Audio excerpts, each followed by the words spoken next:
We've got a real giant problem staring us in the face, and fundamentally, it's rooted in arithmetic. Every year, for every 5 tradesmen who retire from our workforce, 2 replace them. And it's been that way for over a decade.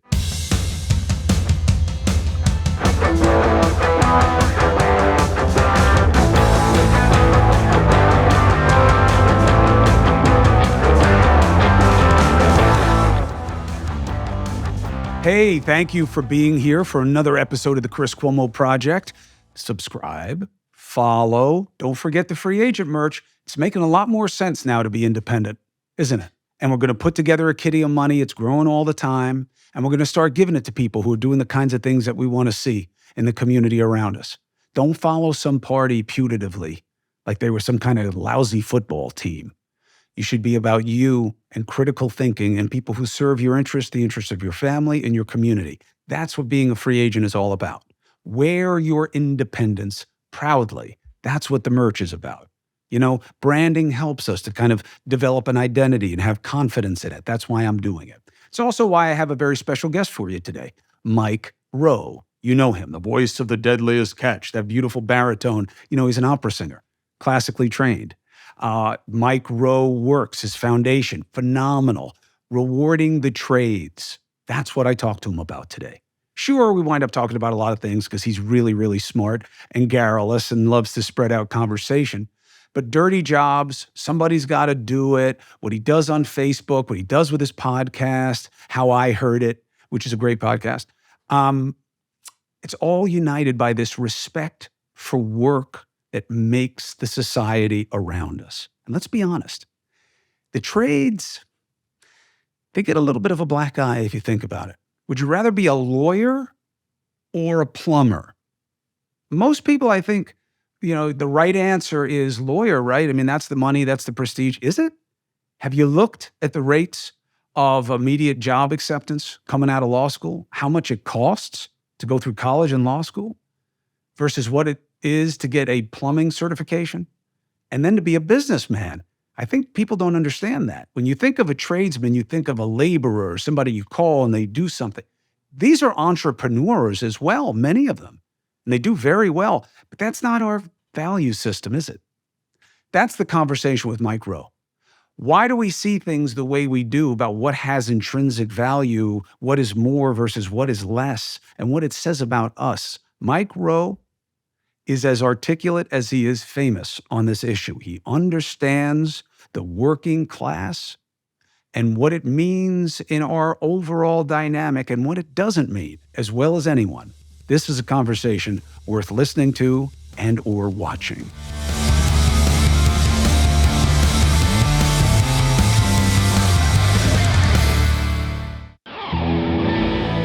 Got a new advertiser, kind of big on it. Why? My wife.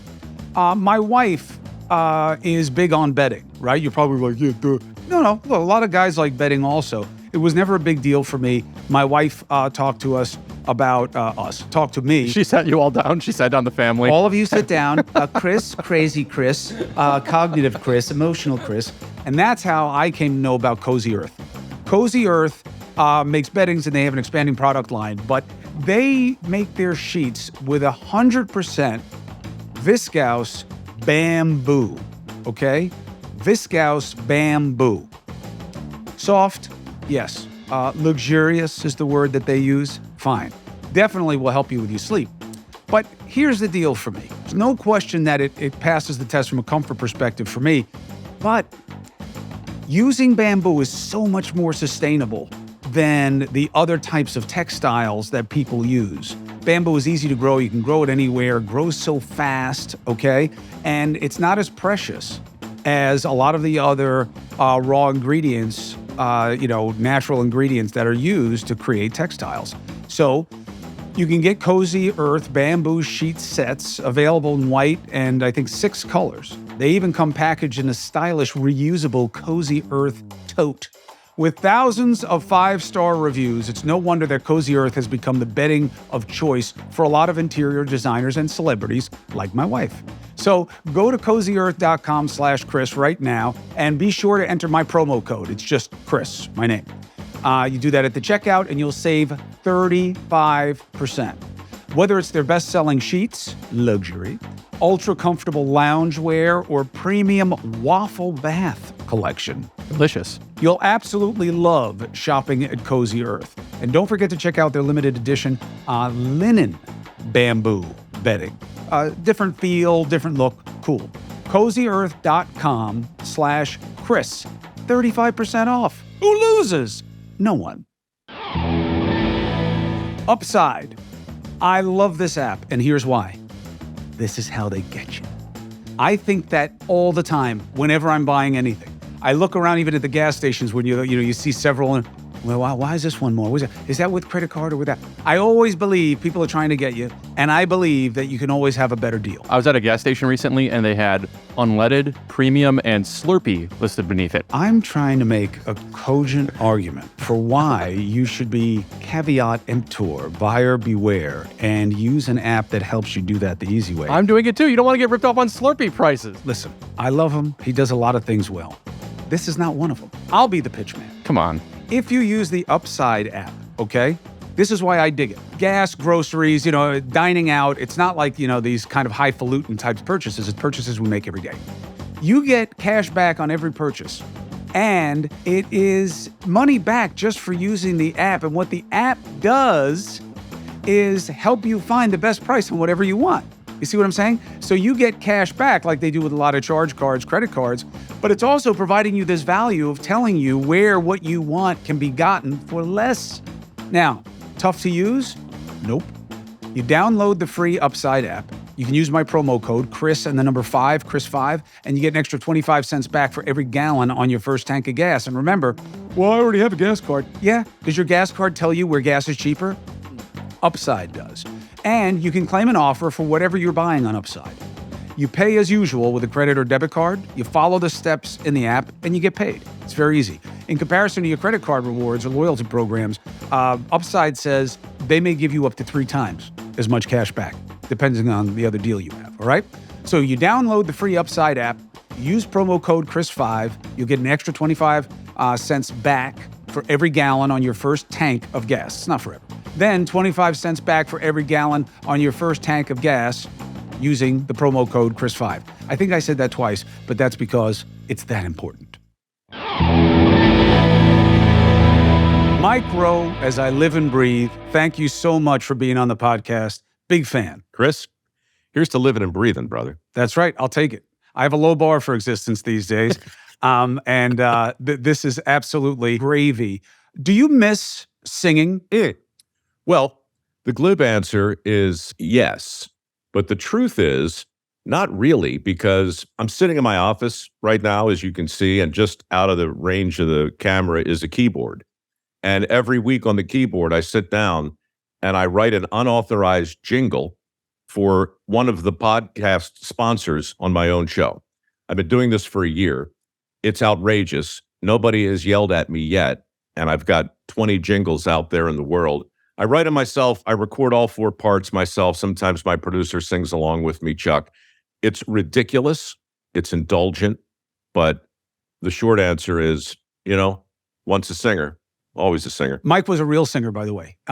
You may know that if you're a Mike Rowe fan, you know all of this stuff. And if you're not a Mike Rowe fan, then you wouldn't be listening to this. But he is classically trained as an opera singer. And I've actually listened to tapes of his because our oldest is a classically trained singer. She's not operatic, but and I showed her just to show how it's such a great building block for somebody's ultimate success with what else they try to do. And I was just wondering, because, you sounded great, and it was obviously a passion that helped shape you as a young person, and you moved on, but you found a way. And I think that's thematic for you, right? You have found a way to keep your passions involved no matter the pursuit. I've tried. It was my granddad who told me when I was 15 years old. This is a guy whose footsteps I was determined to follow. Carl Noble. He could build a house without a blueprint, this guy. He was ultimately the inspiration for Dirty Jobs and the foundation that I run. The handy gene is more recessive than you think, and it skipped over me. And I didn't I didn't get the skills that came easily to him. He was the guy who said, get a different toolbox. Do things that you have no idea whether or not you have a facility for. In other words, he was saying, just because you love something doesn't mean you can't suck at it. Just because you're good at something doesn't necessarily mean you'll like it. And so that for me was a big light bulb moment. I went to school. I didn't care about singing, but I studied it. And I studied a lot of things that I didn't think I cared about. And yeah, you find a way. If you could do it over again, Towson State you went to, right? Would you go to college? Man, that's such a great question. I didn't go to Towson State out of the gate. I graduated high school, took a few months off, had no idea what I wanted to do, and was saved at Essex Community College.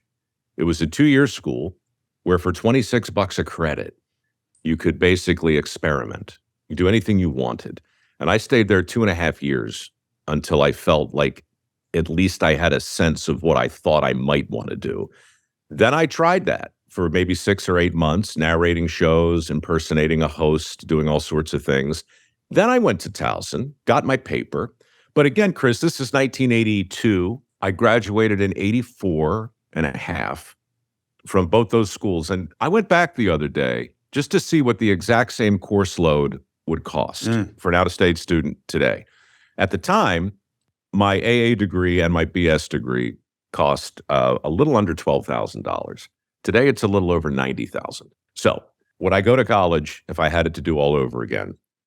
Probably not. I would probably lean into my sense of curiosity, which I think is still intact. I would use this thing, my cell phone, and an internet connection to access 99.8% of all the known information in the history of the world. And then I would go about the business of trying to master a skill that's truly in demand. So let's talk about that. My beef with the student debt forgiveness. Okay, I understand all the arguments. I understand why people say, why should I pay for somebody else's education? Nobody did this for me. Where does it start? Where does it end? Who qualifies? Who doesn't? I get all of that, but that goes to the how. My problem was with the why. And I don't know what the return on investment is anymore for the college kid. There's no question that we have 2 generations buried under college debt. There's no question about that. There's no question that college, university costs too much, and government does not chase after why they charge so much the way they do charge after who borrows and how they borrow. What do you make of the proposition of the return on investment of going to college? I think it's a canard, right? I think that if we're going to talk about college as an investment, then we can't elevate it above the investment of a work truck for a man who makes his living building colleges, right? That work truck required a loan. That loan has interest. That interest accrues. That's a critical tool to that man's vocation. Just as a diploma or any kind of certification is a tool, it's part of the toll you have to pay. It's a barrier to entry. The question is, should it be a barrier? Now, there's no negotiating with a truck. You can't be in the construction business if you don't have one. But the decision to make the degree a mandatory thing that a kid needs to have goes right to the heart of why we've got $1.7 trillion in student loans on the books. And in my opinion, it goes right to the heart of why colleges and universities, many with 30, 40, $50 billion in endowment, feel justified to raise their rates. We've told an entire generation of kids that they're screwed without a diploma. At the same time, we've taken shop class out of high schools, and we've attached so many stigmas and stereotypes and myths and misperceptions to a whole category of essential work. And then we scratch our heads and say, Jesus, how can we have 11 million open jobs? How can we have the cost of college being so high? The real question, Chris, is how couldn't it be any other way, given all we've done? So, personal anecdote, I have a niece. I have a lot of nieces. She's at Harvard. And she gets offered a job by a social media platform. And what was interesting to me was, one, does she go back and finish? Yes, because her mother would have killed her. But she got the job that she would have dreamed of while she was in college. But for a skill set she did not develop at Harvard University. It was technological and marketing expertise that she understood from her own studies and pursuits and hobby interests, really. And it was really a critical thinking moment for me. I always knew there was an imbalance of a cost in college. It's a simple function of supply and demand, and that it's a power center. And a lot of people who are in elected office wind up finding their way into the employ of a university. So they're certainly not really that determined to have that university system have less cash on hand. And then I started to see it everywhere. When we do demographics, how do we split up voters? College educated and non-college educated, right? That's as big a dividing line as anything else. And I've always felt it to be a false metric because it assumes the obvious. If you don't have a college education, you're an idiot and you're going to fall for things. When I think it's equally true that no, people who don't have a college education may be more attached to the significance of the issues in a household / business / personal impact because they're living their lives in a lot more of a direct way than people who are still getting an education. You want to be a doctor, you want to be a lawyer, you want to be a professor, you want to be a research scientist. There's certain areas where you're going to need a lot of education. There's no question about it. And likewise, Chris, if you want your kidney to be replaced or your brain to be operated on, it's not unreasonable to glance over at the wall and hope to see some diplomas hanging there. Yes. Harvard Medical School would be nice, yes. right? I get all that. But man, the trick here is that you got 330 million people in this country, and they're not all the same. And when it comes to education, we paint with such a broad brush. We talk so platitudinously as though the best path for the most people is written in the stars, right? As if it's been ordained from on high that thou shalt attend a 4-year school or suffer the consequences. You're going to wind up turning a wrench if you don't do this. So it's a value proposition. And that's why I get a lot of heat for this, because people say, look, it is an investment in your future. And you make it all about the money, Mike. You make it all transactional. Well, I'm sorry, but jobs are transactional. Paychecks are transactional. All tools are transactional, including this thing we're talking about right now. So to talk about the value of a degree from Harvard versus a degree like I have from Essex Community College, an Associate of Arts degree, to suggest that one is more valuable than the other is madness. Now, to suggest that one is more expensive than the other is perfectly rational. When I started my little crusade, mikeroweWORKS, out of dirty jobs, this is maybe 15 years ago, on Labor Day it was, one of the first things I did was I looked at that ranking thing you were talking about, right? It's not just the demographic divide in terms of who gets hired, but Time Magazine, Newsweek at the time, every year, top 100 universities, top 50 universities, the froth that they whip up, the insecurity. I mean, you can draw a straight line from that to Varsity Blues. And I wrote to those publications and I said, guys, whatever, I get it. Do your thing. Rank the Ivy League. Rank the general university system. But why aren't you ranking trade schools? Why aren't you ranking community colleges? Why aren't we looking for the best place to become a 6-figure welder or a 6-figure mechanic? Why are we doing it? Believe it or not, one of them actually took me up on it. Forbes started ranking trade schools. But it's a tough thing to ask. And most of them, when you do ask, they look at you like you got two heads. I think it's about marketing, branding, values, PR. I mean, I see it everywhere now in our society because I really do believe, and I know every election is the most important of our generation. And, we're always stuck, especially in our media culture, in making something new, the most, the biggest, the best. All right, so I get all that. And I'm not even condemning all of it. If I were to advertise for a job for any position on my team, okay, I would get dozens and dozens and dozens of resumes immediately from people 25 to 55 with no experience to they've been everywhere, they've done everything. I couldn't find an HVAC guy. I had to call a friend who is a builder to help me figure out how to vent the gas fumes out of my garage so my daughter, who sleeps on top of my garage, doesn't kill me or grow a third eye. Everybody was too busy. Yes, I live out on Long Island and it's not that big a population. In New York City, it takes you a year to get a contractor to do something. I start looking around the country. You want to get your driveway paved. Good luck. You go on Angie's List. Oh, there are plenty of tradespeople there. They're just not free. And it started to seem to me, I started to think about it. What are we doing here? And then I looked at the people in my community where I live, which has a really big trade culture. Not all the kids in our high schools go to college because dad owns a landscaping company, mom and dad run this. That happens out where I am in the Hamptons in Suffolk County. But those kids get no shine. They get no love. And I believe that at a time of reassessment, right? Cancel culture, Me Too, party system, all these things we're going through. What is identity?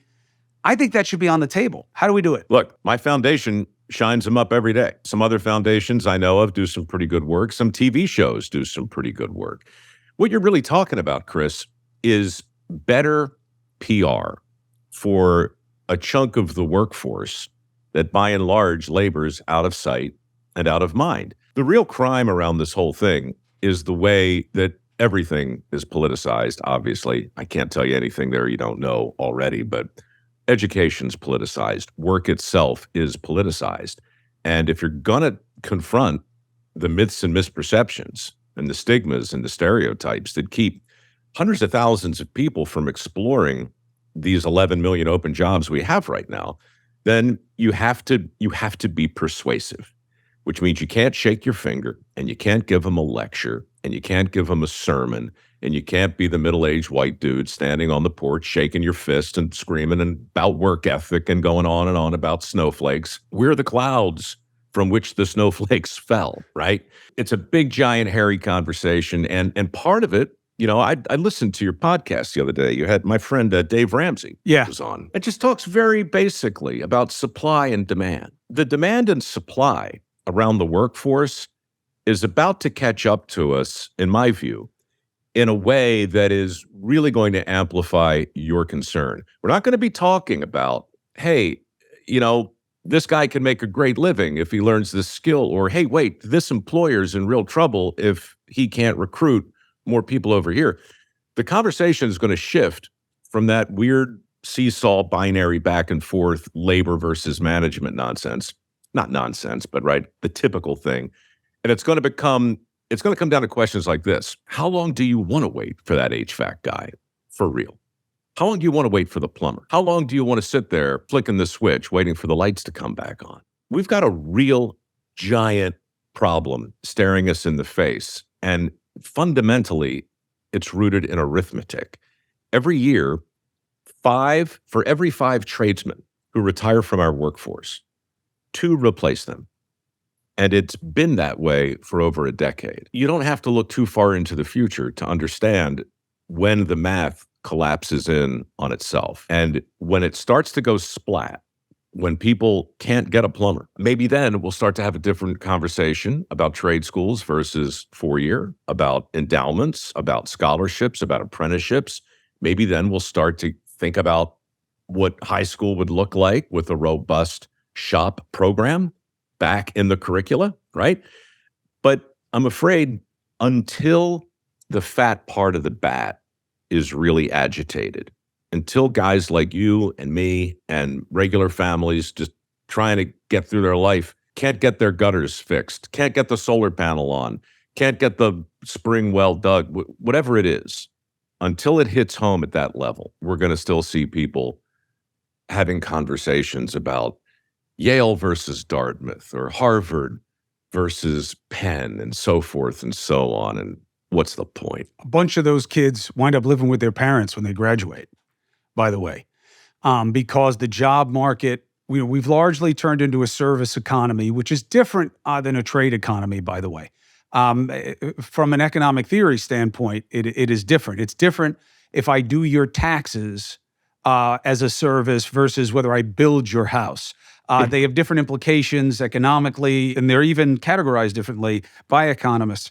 But I think that it is a really fundamental question, and it doesn't get discussed. Now, obviously, I'm talking to Mike because he owns this space, okay? He's got a foundation that gives scholarships for kids and young adults to do trades. His shows, obviously, give us this sense of what we all want to believe about ourselves, which is that we respect the man and the woman with the grease between their nails. But you don't want to be them. And what I don't understand is where that comes from. I mean, I understand where it comes from, but what is it doing for us? Because the other jobs are gone, okay? You're not going to be a lawyer and get a great job. I had a waitress the other night at a restaurant who just graduated from my law school. True story. And I said, well, I don't get it. You graduated. When I graduated, oh, your dad was Cuomo. Whatever. When people from my law school graduated, if they were near the top of the class, if they had done well, which I did, they had a gig and they were waiting to see if they passed the bar exam. Because if you failed the bar exam, then it was like all this drama. She does not have that job because they are not available, because everybody is full. They're not making partners. It's changed. And I'm now like kind of obsessed with it. And I've always been a fan of yours. I loved meeting you when you were at CNN. And I felt that you would have had a bigger footprint at CNN if the perception of what you were about with this, with trades and helping that part of America didn't play as being far right of center in media culture. And I never saw it like that, but I always wondered why. I was always waiting for you to become like a face of the network because everybody likes you and you do everything well. Thanks. I had no idea what to expect over there. And for your listeners who don't know, Jeff Zucker hired me in 2000, I guess it was 12, maybe 13. And I did a couple seasons of a show called Somebody's Got to Do It. And it looked an awful lot like Dirty Jobs. In fact, it was a way to complete the phrase. It's a dirty job and somebody's got to do it. Well, The Dirt was on Discovery and Somebody's Got to Do It was on CNN. And I think that freaked a lot of people out too, right? I mean, it's kind of a weird migration. And suddenly my show is partnered with Bourdain's and it's doing pretty well. But as you know, Chris, breaking news is not a thing I had to worry about over at Discovery. The first year of that show, Somebody's Got to Do It was preempted 50% of the time. A new episode coming up, you promote it, the whole thing, you work your ass off, it looks great.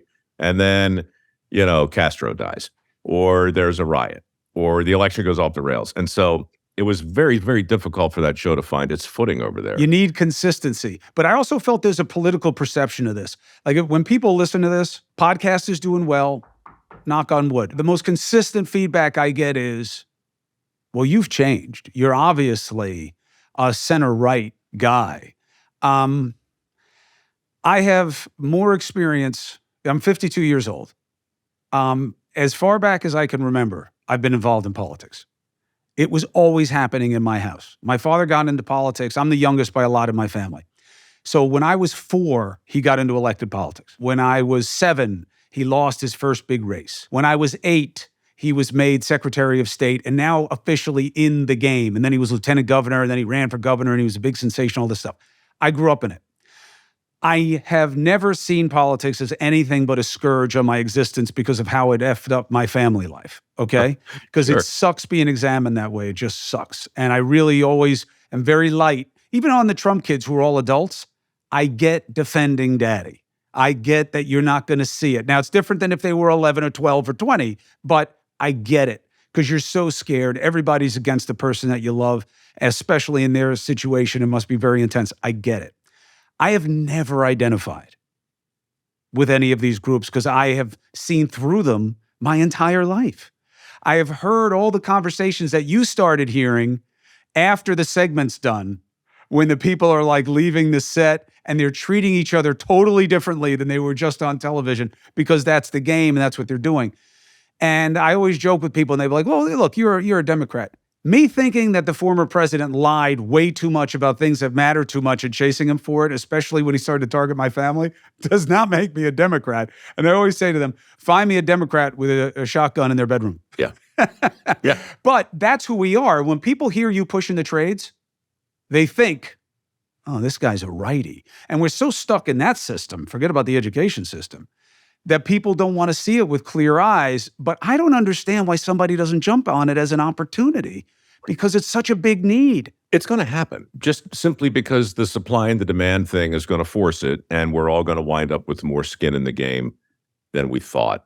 But to go back, the cognitive dissonance of being a guy a little right of center on a network like CNN is really interesting to me, because I don't know how many people have had shows, like full-on commissioned multi-season shows on CNN and Fox.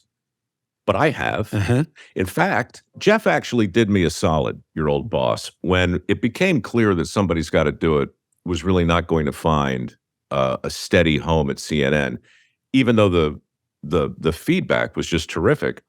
I had just finished shooting the 4th season, right?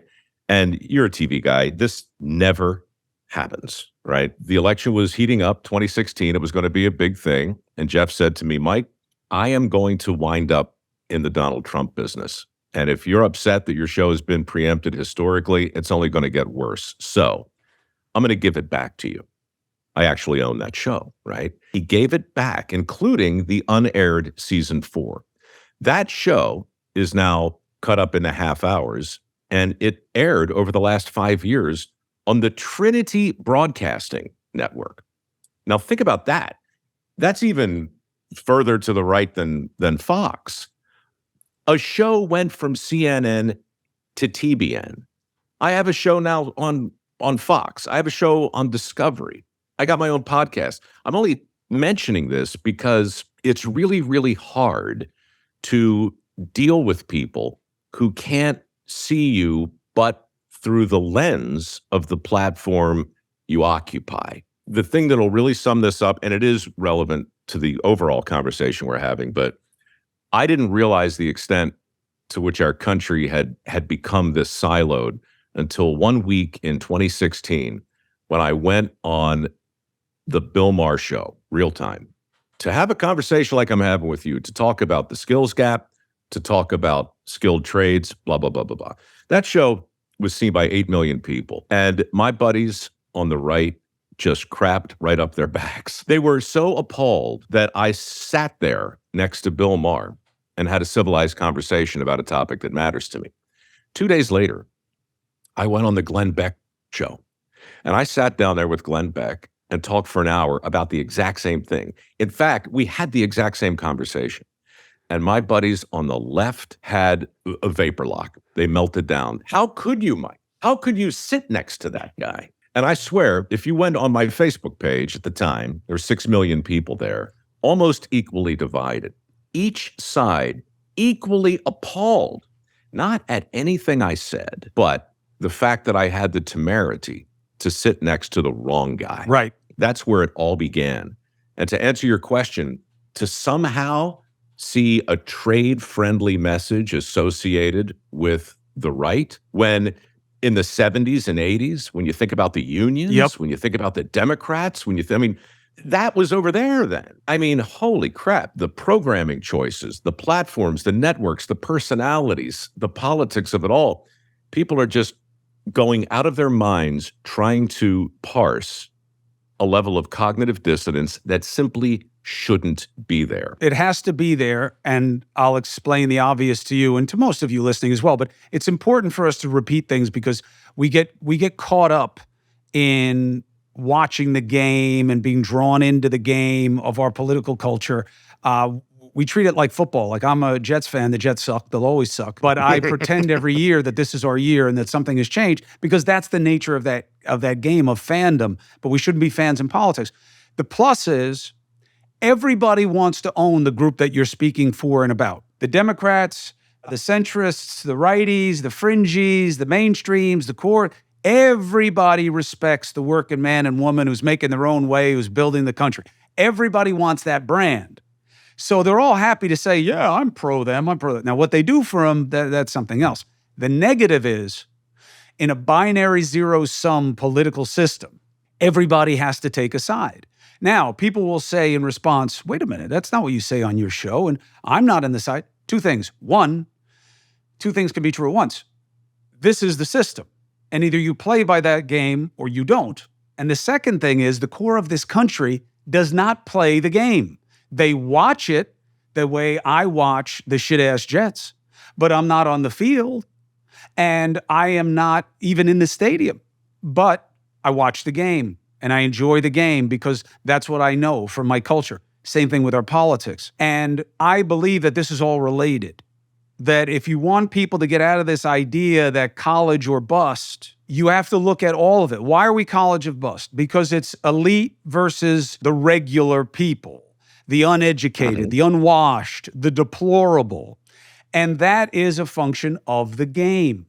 And I really believe that sometimes the only way to change something is to come at it from a totally different way. And what I want for people is, I would love for there to be more parties. I'd love for there to be ranked choice voting. I'd love for there to be term limits in Congress. I'd love it. Big ambitions. What's a lot easier and which each of us controls is Mike Rowe is leaving whatever party.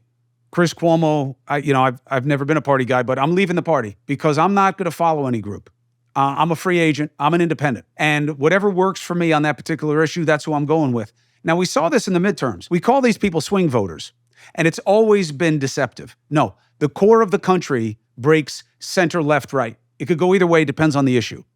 And that's why when we talk big social issues, the Americans believe in reproductive rights for women. It's like 3 out of 4 say yes. Now you'll break that up into parties and it starts to get very imbalanced, but that's the point. And I believe the trades and respecting this signature American value is a way in to saying who doesn't think we need more people who can build and fix what we value most as an asset, which is our home. And if you don't like that, if you don't like what my grandfather was, if you don't like what my brother is, Andrew is a master mechanic.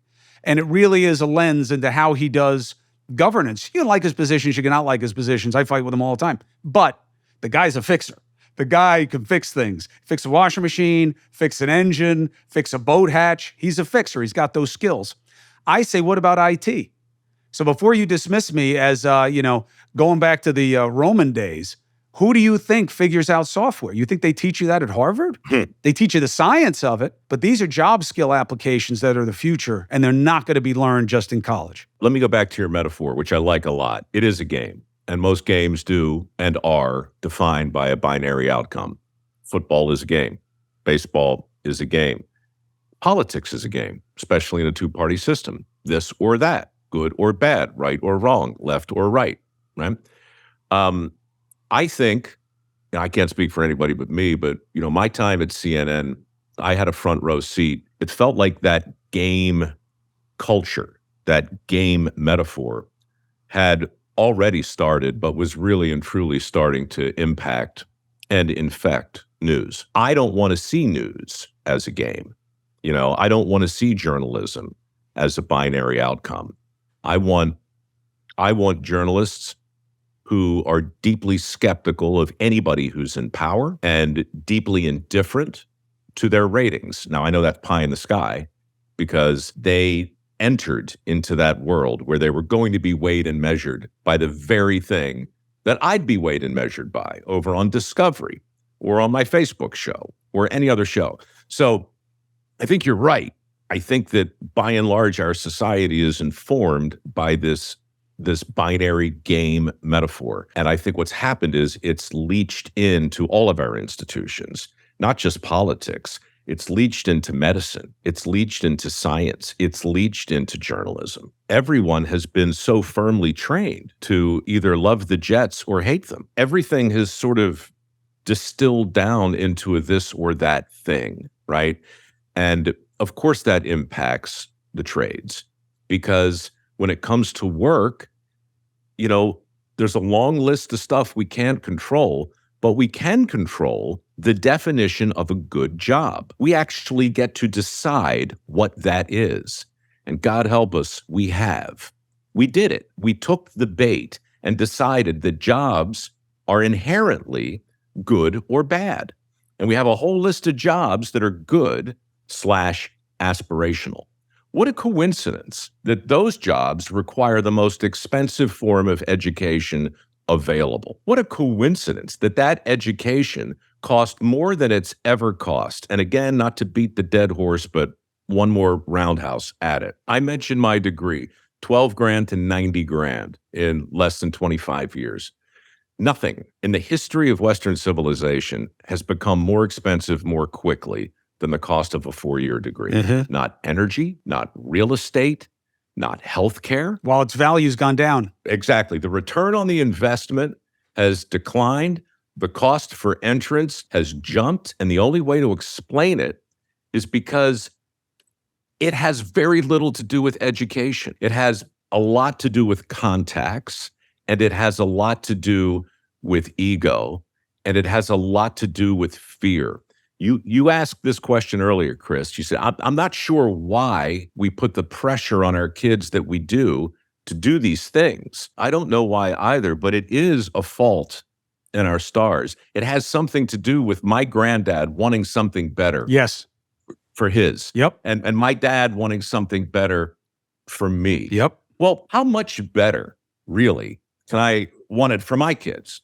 I mean, for God's sakes, I killed it. I'm doing okay. I got 5 shows on the air. I got a podcast. I got a best-selling book. I got Emmys. I run a foundation I'm very proud of. I'm engaged in every single thing I do, every single day I do it. But there's still something in me, and I don't know what it is, but it's something in me that says, oh gosh, it's got to be, the kids have to have it better.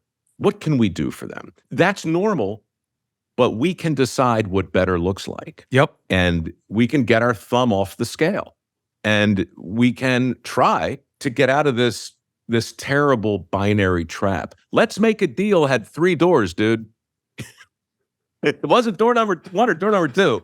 There was the curtain. There was the box. You could make your choice. And sometimes, yeah, maybe you get stuck with the donkey with a couple boxes of borax strapped to its back. And maybe you get the car. But at least you're not stuck in this horrible college or no college, blue collar or white collar. We are going to destroy ourselves from the inside out if we keep talking about the color of collars. Yeah. And it doesn't even apply anymore. I mean, it's also, look, it's naive on so many levels, right? Because so a partner at a law firm does not do what an associate does, okay? The person running the hospital or the master of spine and skull-based surgery does not do what a nurse does or what the internist does. So the idea that, well, I don't want to be a plumber, I don't want to be cleaning shit my whole day. Well, first of all, you're cleaning shit no matter what your job is, in one way or another, in any job, okay? You're going to have somebody on top of you, and you're going to take shit, okay? At least you can see it, you can smell it with your hands. It doesn't take you until you get home at night to figure out just how much shit you had dumped on your head. But a guy who owns a dozen plumbing trucks and has 6 teams out on the road is not pulling shit out of a toilet for a living, okay? And if he is, it's in his 42-foot Henriquez that's a sport fishing boat that he's off trying to catch tuna in. So I get that part. And I told this to my kid the other day. Now, our oldest is in her 2nd year of college. She doesn't know what she wants to do.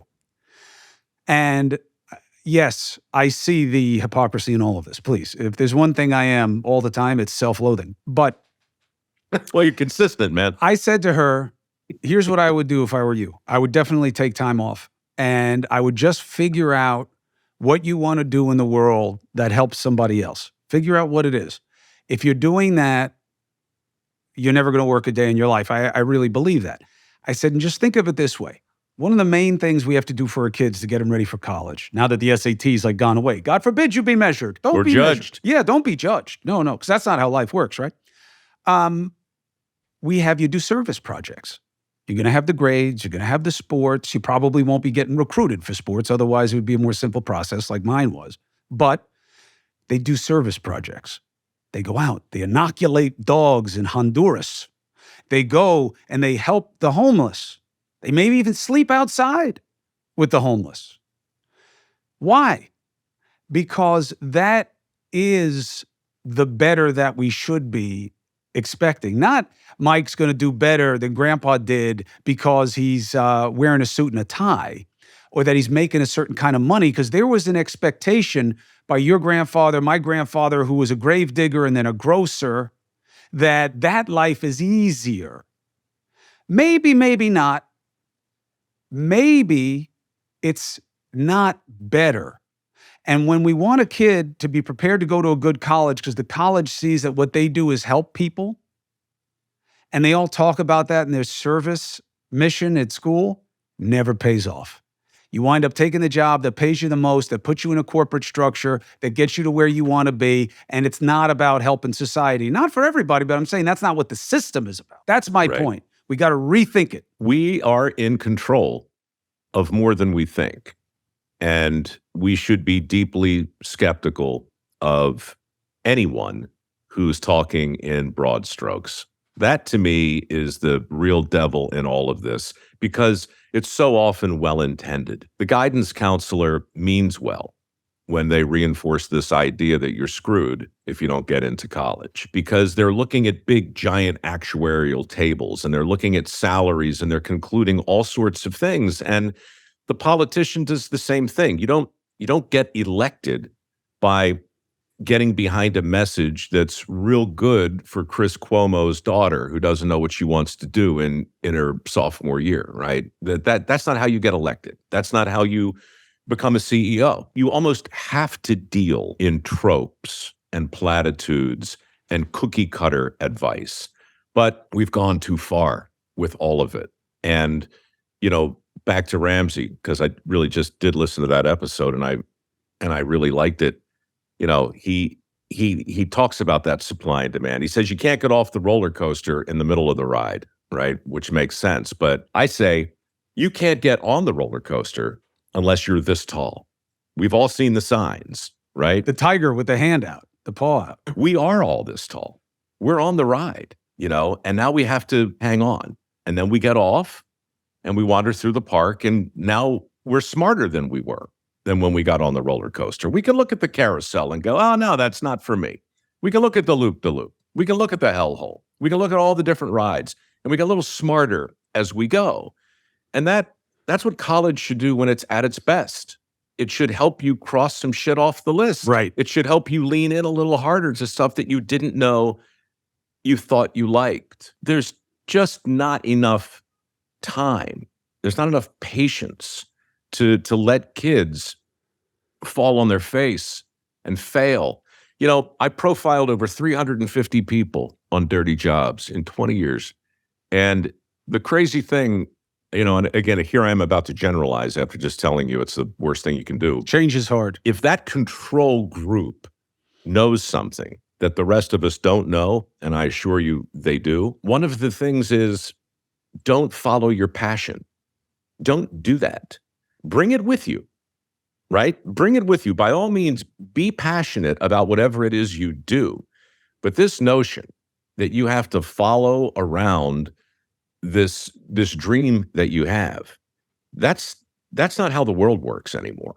And I could give you hundreds of examples of very passionate septic tank cleaners making a very, very comfortable living who will tell you that, no, this was not my wish fulfillment.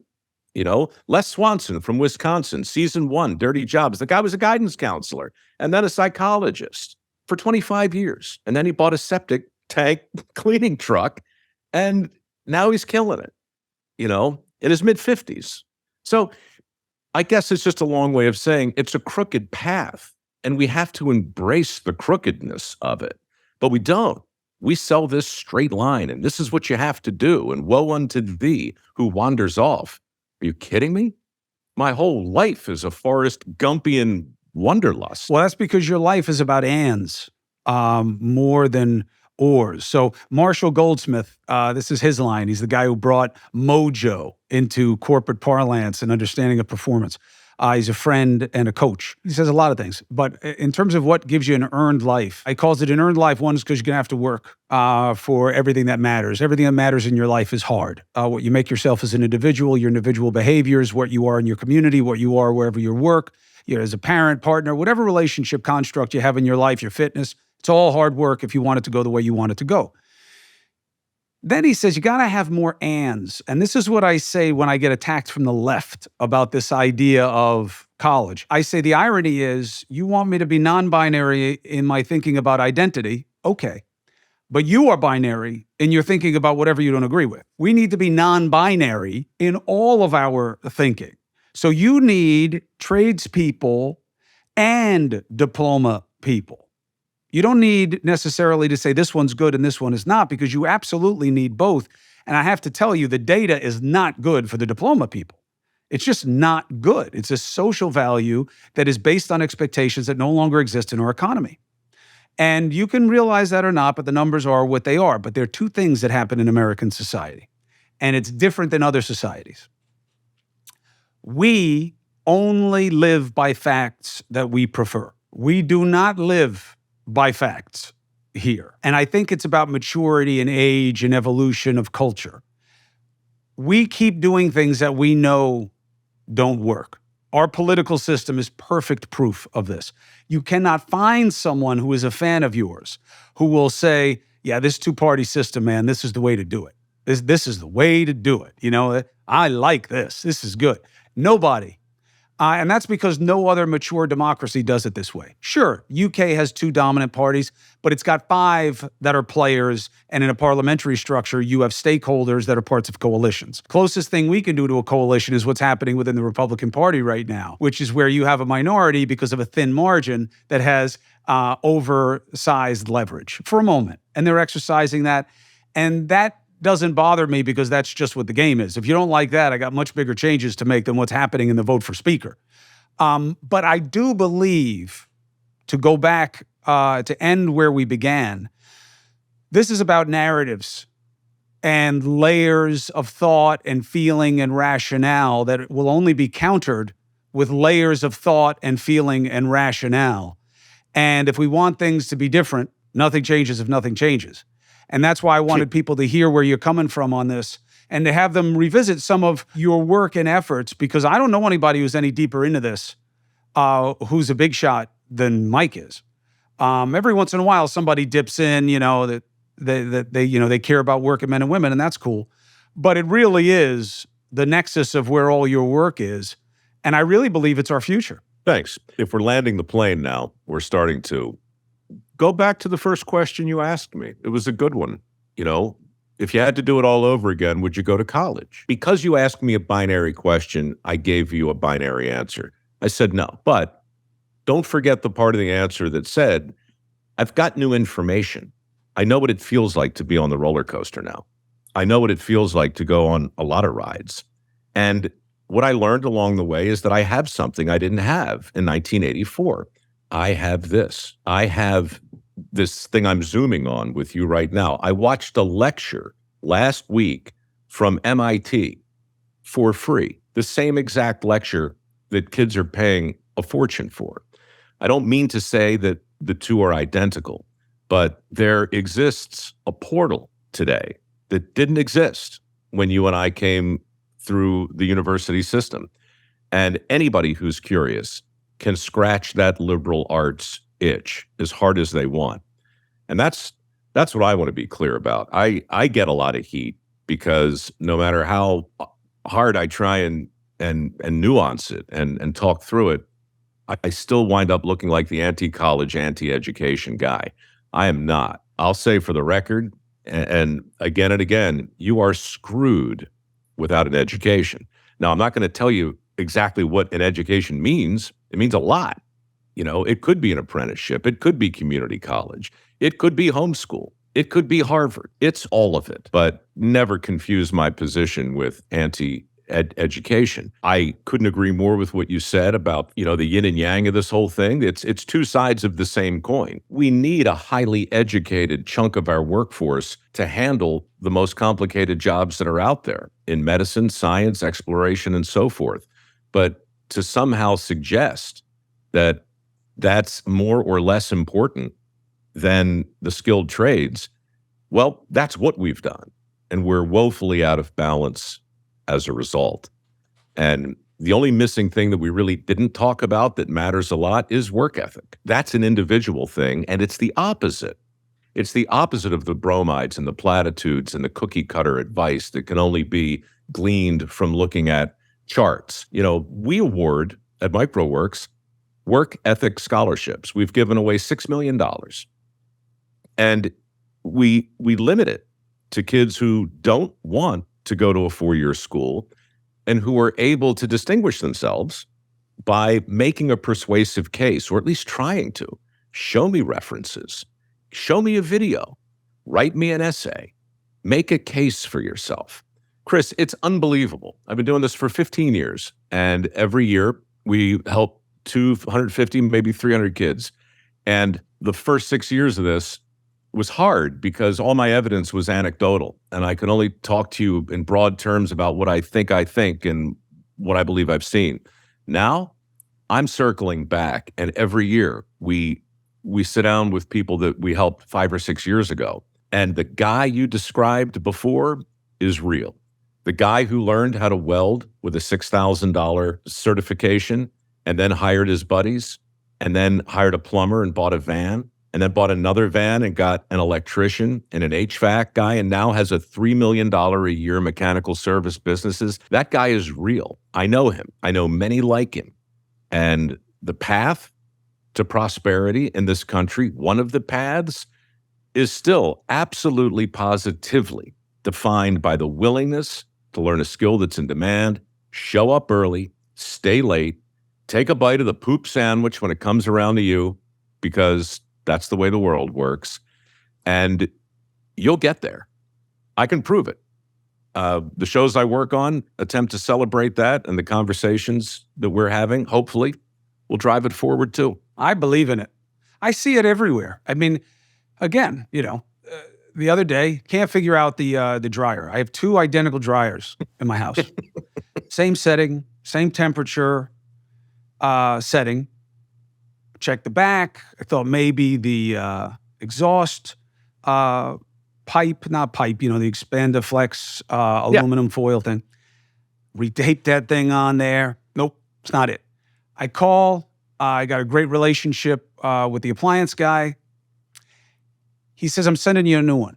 I said, well, no, I got to fix this one. He says, can't find anybody to fix it. They don't even really make them to be fixed anymore. He believes in planned obsolescence, that they make shit to break after a certain amount of time. But he also said, I don't even know. I can send you, we have service contract people. You signed up for it.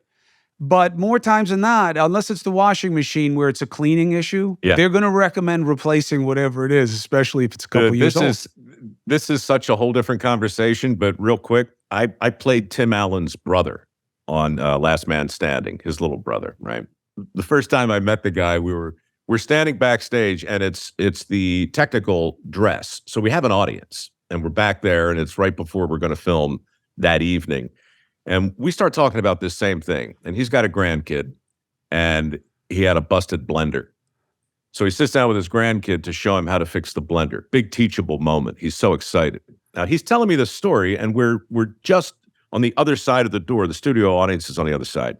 And Tim Allen, it's just getting more and more worked up. He says, Mike, I get the blender, right? And I start to unscrew the parts. Well, you know what? There's no goddamn parts. The whole thing is one piece of extruded plastic, soul deadening, heart crushing. And my kid's looking at me like a cow looking at a new gate, and I'm trying to fix this blender, but I can't even open the goddamn. And then the director starts yelling, we miss our cue. The audience laughs, and Tim's veins are bulging. But you're not alone, right? The country's full of people who are looking at blenders made of single pieces of extruded plastic and saying, Jesus Christ, what have we done? What are we doing? We're not making things in a sensible way. We're not looking at a supply chain in a reasonable way.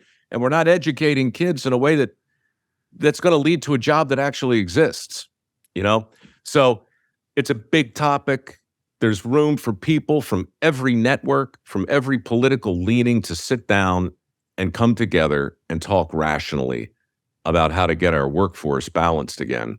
And it just makes me laugh to think of Tim Allen missing his cue because he's so pissed off about this very thing. It's because it's real and it hits home, literally and figuratively.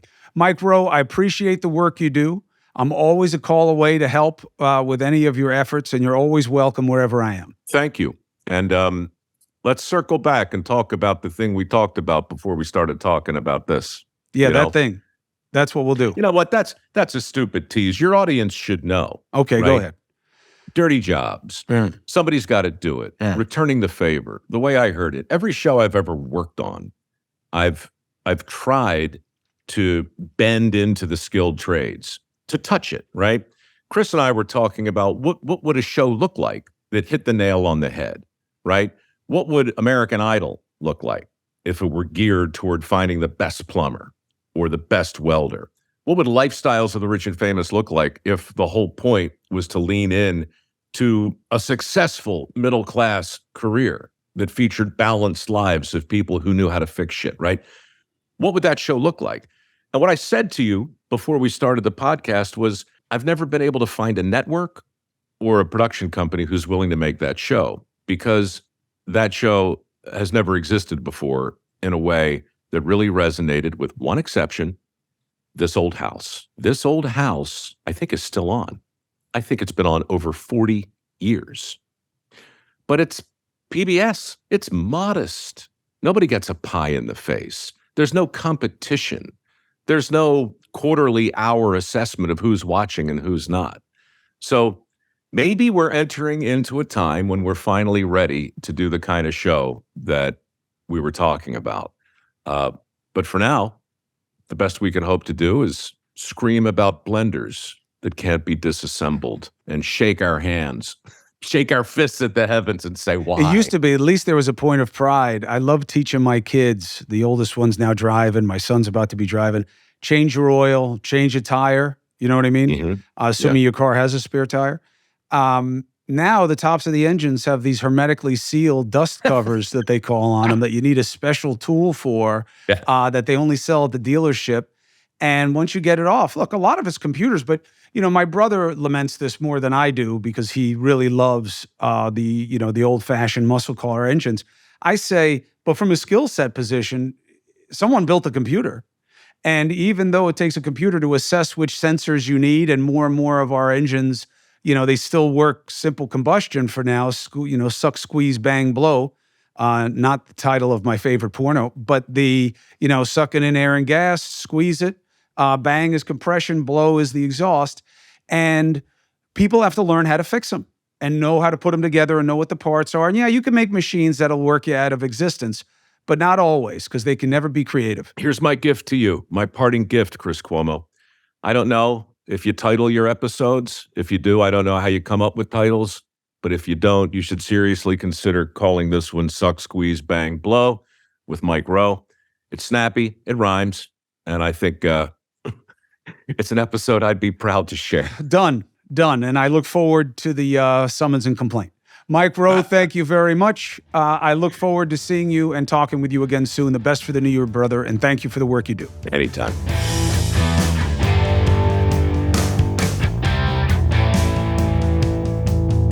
Mike Rowe, one of his many irons in the fire is Dirty Jobs on the Discovery Network, and it's up with its new season, killing it as always. I'm sure you'll check that out, as well as his Facebook program and his podcast and everything else he has going, because he is fighting for the right things. It's entertaining, but it's intriguing as well. Why don't we value the working class more than we do? It's all just labels and symbols. Are we really setting ourselves up for success? Are we really setting our kids up for success? Makes you think. And that's the point of the podcast. So thank you very much for watching the Chris Cuomo Project. Please subscribe. Please follow. Keep coming with your comments. I love it. The free agent merch, I'm telling you, a lot of it went during Christmas. That's awesome. But there's a lot more there now. So please wear being an independent proudly. I'll see you next time.